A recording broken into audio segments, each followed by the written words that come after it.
And the Oscar goes to.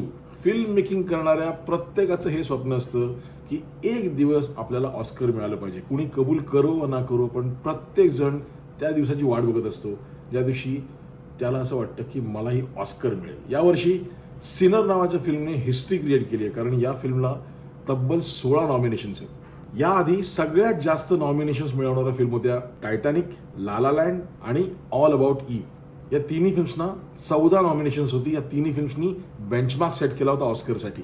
आणि आता सिनर्सला 3 BAFTA awards, 2 Grammy awards, 2 golden globe awards, 4 critics choice awards असे एकूण 310 awards मिळाले. आणि आता 4 अकॅडमी अवॉर्ड्स. सर्वोत्कृष्ट अभिनेता मायकल बी जॉर्डन, सर्वोत्कृष्ट ओरिजिनल स्क्रीन प्ले रायन कुगलर, जे या फिल्मचे दिग्दर्शक पण आहेत, सर्वोत्कृष्ट ओरिजिनल स्कोअर लुडविग गोरान्सेन आणि सर्वोत्कृष्ट सिनेमॅटोग्राफी ऑटम ड्युराल आर्कपाव. ऑस्करच्या हिस्ट्रीमध्ये पहिल्यांदाच एका लेडी सिनेमॅटोग्राफरला अवॉर्ड मिळाले. ऑटम ड्युराल आर्कपाव या लेडी सिनेमॅटोग्राफरने इतिहास रचलाय बॉस.